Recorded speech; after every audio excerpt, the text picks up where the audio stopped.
Hola, ¿qué tal amigas y amigos? Bienvenidos a su programa SOS, Adolescente en Casa. Soy el doctor Jesús Corona Osornio.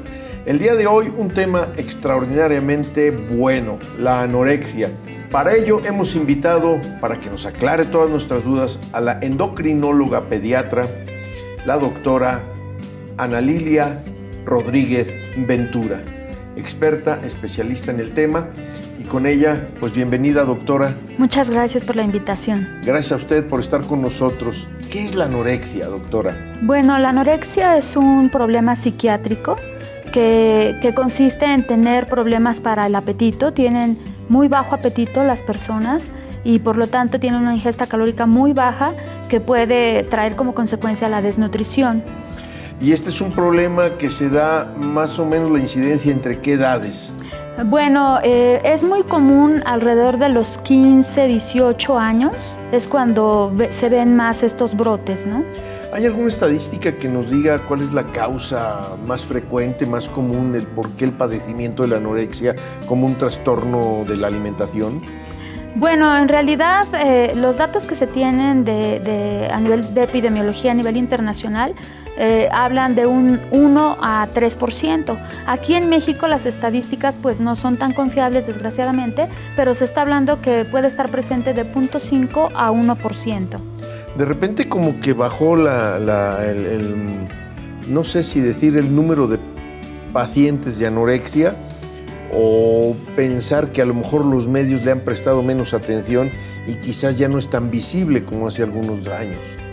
Pues probablemente, la verdad es que de pronto también son modas, ¿no? Y a veces hay sobrediagnósticos o subdiagnósticos, entonces más o menos la prevalencia ha estado oscilando entre 1 y 5%, ¿no? ¿A usted le ha tocado atender jovencitas con problemas de anorexia? Sí, definitivamente hemos tratado a estas pacientes y sí me han tocado casos de niñas incluso de 13, 14 años, ¿no? ¿En qué consiste este trastorno alimenticio, doctora? Básicamente es una mala percepción de la imagen.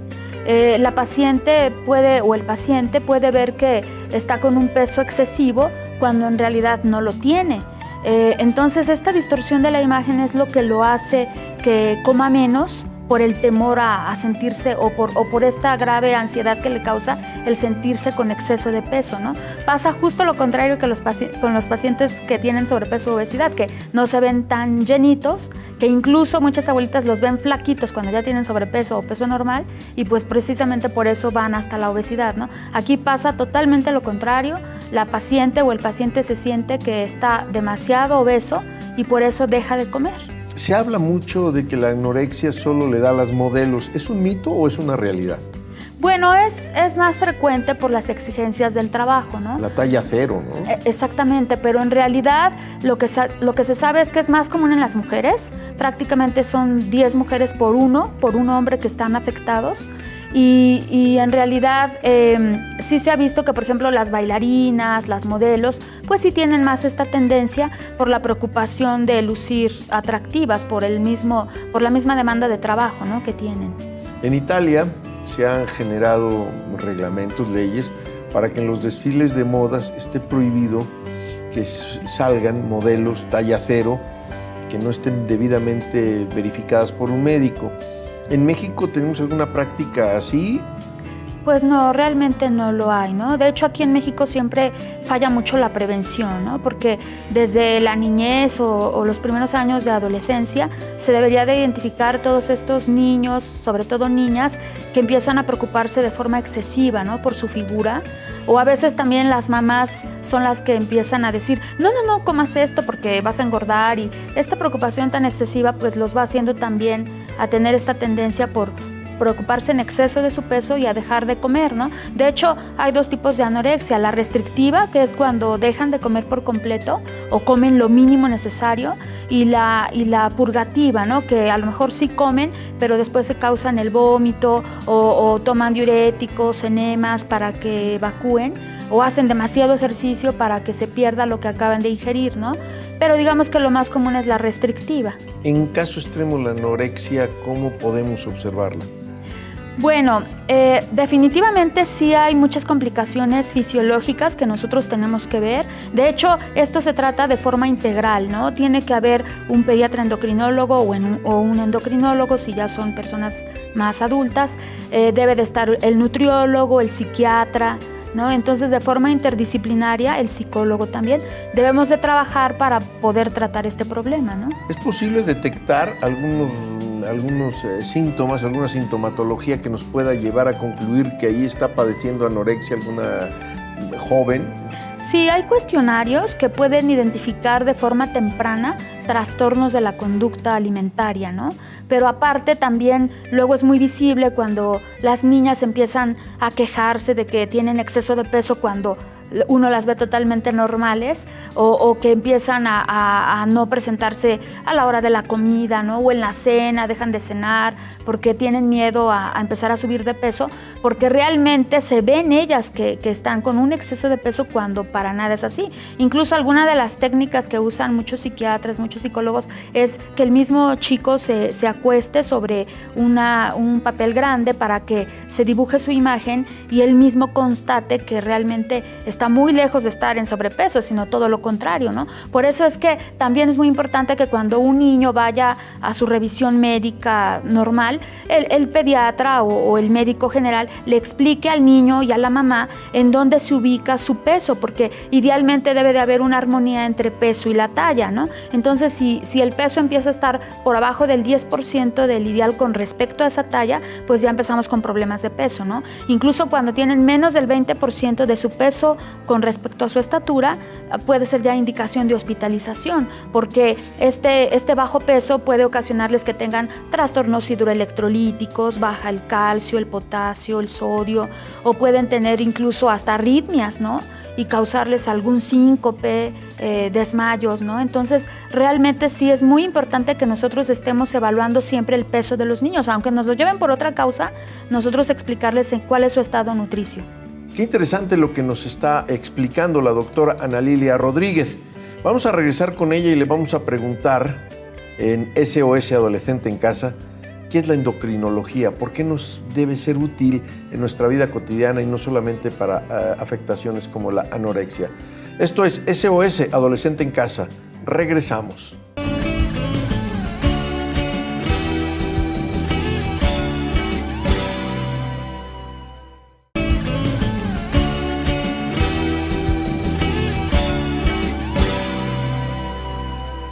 Ya estamos de vuelta en su programa SOS Adolescente en Casa.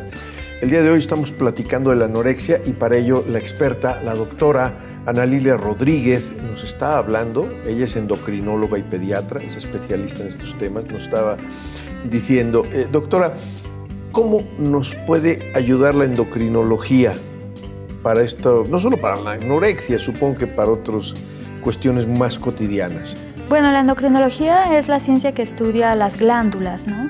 Entonces yo puedo ver problemas de la hipófisis que tienen que ver con el crecimiento, con las glándulas suprarrenales, con la glándula tiroides, ¿no? Y en este caso específico de la anorexia, básicamente nuestra participación está en detectar todas las consecuencias que hay desde el punto de vista endocrinológico en relación a la función de los ovarios, por ejemplo, ¿no? Muchas veces se pierde tanta grasa con estas niñas que dejan de menstruar, presentan lo que se conoce como amenorrea, cuando ya se pierde el periodo menstrual en tres meses, ¿no? Entonces cursan con amenorrea, pueden tener alteraciones hidroelectrolíticas, como había mencionado, del calcio, disminución del calcio, del sodio, del potasio, pueden tener incluso paros cardíacos, ¿no? Esto viene más por influencias, por modas, por el boca a boca, no comas esto, no hagas esto, más que por una cuestión endocrinológica como tal. Bueno, esa es una pregunta muy interesante porque en realidad se han hecho estudios y no se ha podido discernir una causa específica, ¿no? Es como la mayoría de los padecimientos que son multifactoriales, ¿no? Entonces, mucho tiene que ver la desintegración familiar, el hecho de que se sientan abandonados los jóvenes, de que al sentirse solos, pues se juntan con amistades que muchas veces para que entren al grupo, pues tienen que aceptar ciertas modas, ¿no? Como el dejar de comer o el producirse el vómito, ¿no? Incluso se sabe que en alguna universidad, cuyo nombre no vamos a decir, hubo un tiempo que tuvo problemas con las tuberías porque era muy común que todas las chicas estuvieran practicando esto de los vómitos, ¿no? Entonces eso también puede ser grave porque hasta pueden tener un sangrado del tubo digestivo por todos estos vómitos que están presentando, ¿no? Así es. Yo recuerdo hace 4 o 5 años en mi práctica como psicoanalista, de repente empezaron a tocar a mi puerta no sé, un número exagerado de personas que querían que yo les atendiera los problemas de anorexia y bulimia que tenían las hijas.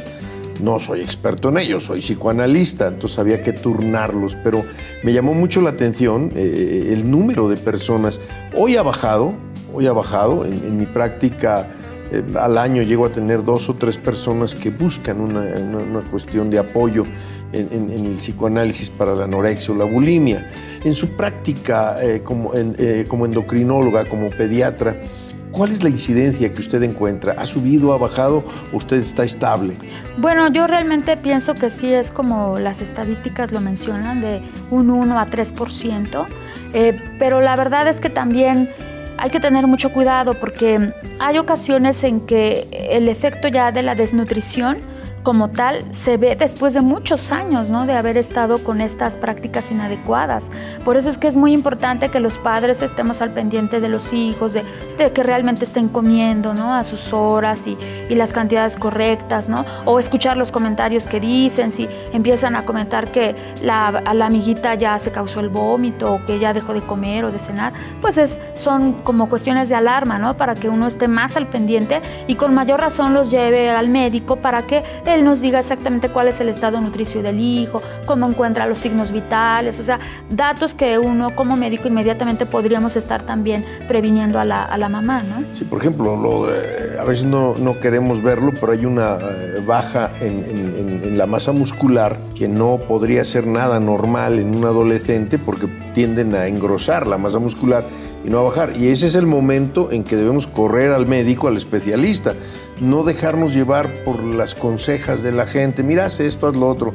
Ya le pasará, está muy jovencita. No, hay que ir al médico. Sí, claro, definitivamente, ¿no? Y de hecho lo ideal es detectar precisamente esos cambios en la conducta que pudiera tener la persona, ¿no? Que se aísle, que ya no vaya a comer con ellos, ¿no? Entonces eso nos pueden dar estos datos de alarma para no esperar precisamente a que esté emaciado por completo, ¿no? O sea, que esté perdiendo peso de forma muy alarmante, ¿no? Es más fácil, ¿no? Por ejemplo, si usted tiene la visita constante por alguna cuestión de un niño y de una niña, y usted sí puede detectar y decirle a los papás, a ver, mira, aquí está pasando algo. Exactamente, sí, porque nosotros como pediatras y los médicos generales tienen la obligación de mostrarle a los papás en qué curva va el niño, ¿no?, de crecimiento y de peso. Entonces, obviamente, si nosotros viéramos que se está estancando, pues hay que investigarlo, ¿no? Descartar alguna infección, alguna parasitosis o incluso buscar intencionadamente por medio de estos cuestionarios que hay sobre trastornos de la conducta alimentaria si ya empieza a tener algún puntaje de riesgo este adolescente, ¿no? Doctora, qué interesante todo esto que usted nos está platicando, que nos está explicando, porque a veces nosotros los papás, a veces no de manera intencional, pero somos descuidados y nos dejamos llevar y decimos, no, bueno, pues quiere bajar de peso porque pues ahorita está en la edad. Pero cuando un médico, un especialista nos dice, oye, estoy viendo que tu hijo está perdiendo peso en exceso, tenemos que hacerle caso. Claro. Y tenemos que acudir con ustedes para que ustedes nos den la orientación de vida. Así es. Nada de que dale un té o dale esta pastilla, no. Usted nos recomienda entonces llevar de inmediato a nuestros hijos al médico. Sí, definitivamente, porque así nosotros podemos tener esa vigilancia, ¿no?, que es la oportuna. O sea, muchas veces se tiene aquí en México la costumbre de que solo los primeros meses los primeros años se lleva al niño, ¿no? Pero ya después como que se desatiende, pues no tiene gripa, no tiene diarrea, pues no pasa nada, ¿no? Pero yo creo que por lo menos cada año o cada medio año sí deben de llevar al niño para que uno les esté diciendo pues en qué estado nutricional se encuentra, ¿no? E incluso hasta apoyarnos con el nutriólogo para que efectivamente le diga a la mamá si el niño está comiendo lo correcto de acuerdo a su edad, a su sexo y a su actividad física, porque luego también hay niños que hacen mucha actividad física y si están comiendo muy poquito, pues también puede haber consecuencias deleterias, ¿no? ¿Ya oyó usted? Nutriólogos, psicólogos, psiquiatras, endocrinólogos, pediatras. Esto, para atender el trastorno de anorexia, es una conjunción de diversas especialidades. No solamente es el hecho de decir, bueno, pues ya se recuperará. No. Atendamos pues las recomendaciones que nos está dando en su programa SOS Adolescente en Casa la doctora Ana Lilia Rodríguez. Vamos a hacer una pausa y regresamos inmediatamente con más de su programa SOS Adolescente en Casa.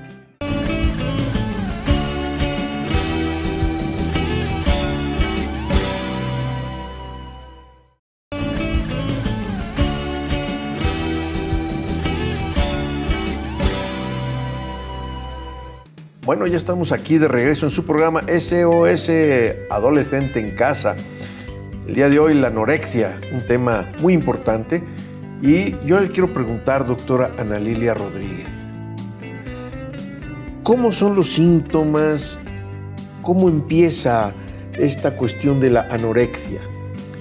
Pues básicamente es cuando los chicos deciden ya faltar a las comidas, ¿no? O no desayunan, o no cenan, o omiten la comida, ¿no? Entonces los papás es muy importante que estén al pendiente de que sus hijos estén comiendo correctamente en los horarios adecuados, ¿no? Porque es muy común que digan, es que voy a desayunar en la escuela y pues realmente no lo hacen, ¿no? Igual si se tardan mucho tiempo en el baño o si identifican que hay rastros de que vomitaron, pues es algo que inmediatamente los papás tendrían que considerarlo para írselo a notificar al médico, ¿no? Según las estadísticas, doctora, ya que hablamos de que aquí interviene un conjunto de profesiones para atender este padecimiento de la anorexia, hay estadísticas que señalan que de cada 10 casos de anorexia, 4 hay ausencia de padres. Sí, definitivamente yo con los casos que he tenido contacto, es muy común, yo diría que hasta más de 4 de 10 casos, yo diría que hasta tal vez el doble, en que los padres están ocupados en su trabajo, que no hay esa buena comunicación, ¿no?, con los hijos. O hemos visto ahora que también hay muchos padres permisivos por este sentimiento de culpa de que los abandonamos a los hijos por el trabajo y pues a veces dejamos que el niño haga y decida lo que quiere, ¿no? Y realmente nos falta también a los padres tener esta autoridad, no la de antaño que hasta con la mirada nos controlaban, pero sí es esta comunicación en la que con explicaciones uno puede lograr mucho más que con golpes o con regaños, con violencia verbal, ¿no? Como padres, ¿cómo podemos enfrentar este fenómeno de la anorexia? ¿Cuál podría ser nuestra actitud? Usted ya nos decía, no como los de antes, así tan restrictivos, pero ¿cómo podríamos entrarle al tema con los hijos, doctora? Bueno, definitivamente es que los hijos sientan que los padres estamos ahí con ellos, no nada más dándole cuestiones materiales, ¿no?, sino que perciban ellos nuestra preocupación por ellos, que queremos lo mejor para ellos, ¿no? Porque también hemos visto algunos casos en los que una distorsión de la imagen no es tan real, sino que también es un poco el chantaje, ¿no? No me haces caso, pues no como, o lo contrario, como demasiado, ¿no? Y entonces el papá sí tiene que ser como muy intuitivo y estar detectando estos casos para que ni tampoco es bueno que se deje chantajear, pero tampoco tomarlo a la ligera. O sea, evidentemente yo creo que aquí lo mejor es ir con el médico para que él evalúe el estado físico y hasta metabólico del niño y le diga, hable con los dos de cuáles son las condiciones reales, ¿no? Porque también es cierto que a veces los ven delgados y dicen, dele vitaminas, y es lo único que piden. En realidad, tan solo con una dieta balanceada el niño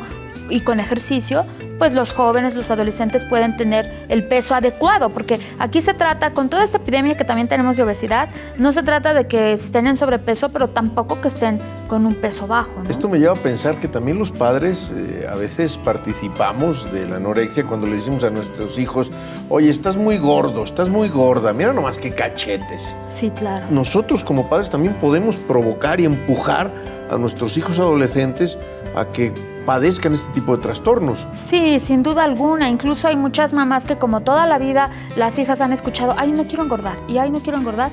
Entonces también las niñas van llevando ese patrón, ¿no? Entonces, pero realmente una anorexia como tal, pues sí sería la percepción distorsionada de la imagen, ¿no? Entonces, cuando el niño estando con un peso bajo se siente con obesidad, pues eso es lo que realmente es muy grave, ¿no? Doctora, tratamientos. Bueno, la verdad es que el tratamiento es integral, con todos los especialistas que hemos mencionado, pero en algunos casos es necesario usar algún fármaco, ¿no? Incluso antidepresivos o algún otro fármaco que le ayuden al niño a tener una mejor autoestima, que le Porque ayuden la anorexia sí está íntimamente relacionada con la baja autoestima, está muy relacionada con la baja de los neurotransmisores, la dopamina, la serotonina, etcétera. Exactamente. Pero también tiene que ver mucho con la depresión, Sí, de hecho, el suicidio. exactamente. De hecho, la gran trascendencia que tiene el padecer anorexia es esta asociación tan grande que hay con los suicidios y que hay con la depresión y muerte también por desnutrición, ¿no?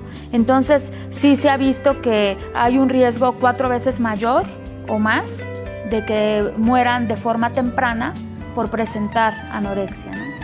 Caray, ¿usted se ha puesto a pensar si de verdad está atendiendo a sus hijas, a sus hijos? Si usted se ha puesto a pensar si cuando le dice, estás muy gordo, ponte a hacer ejercicio, mira hija, pero qué mal te ves, hombre, que esa ropa no te queda. Ponga usted atención a lo que nos está diciendo la doctora. ¿Algún otro tip que usted nos pueda dar, doctora, para que nosotros podamos enfrentar una situación así en nuestras casas? Bueno, básicamente yo lo había mencionado al inicio de la entrevista, que es muy importante que retomemos la prevención, ¿no? En México, y esa parte de la prevención incluye que las visitas no sean tan espaciadas con el médico y que también el médico tenga esta conciencia de estar identificando, ¿no? Datos de alarma para ver o diagnosticar oportunamente algún trastorno de la conducta alimentaria, ¿no? Así muy rápidamente, doctora, ¿existe la posibilidad de que estos jóvenes acudan a una farmacia y adquieran algún producto que les provoque vómito o les provoque baja de apetito? Sí, definitivamente, sobre todo porque entre ellos se van pasando la información, ¿no? Entonces, debemos estar muy atentos. Exactamente. Doctora, antes de que terminemos el programa, yo quisiera que usted nos concluyera sobre este tema de la anorexia en su experta opinión, por favor.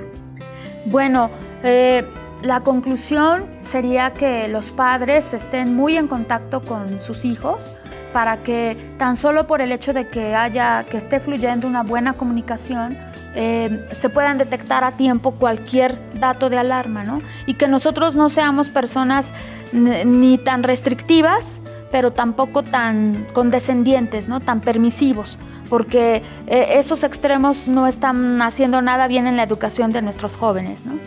Doctora Ana Lilia Rodríguez, muchísimas gracias por su experta opinión, por haber participado con nosotros en este programa. Y a ustedes allá en casa, donde usted nos ve, ¿qué le pareció este extraordinario programa de SOS Adolescente en Casa? ¿Con qué se queda? Yo me quedo con todo el programa. Muchísimas gracias. Nos vemos en la próxima emisión.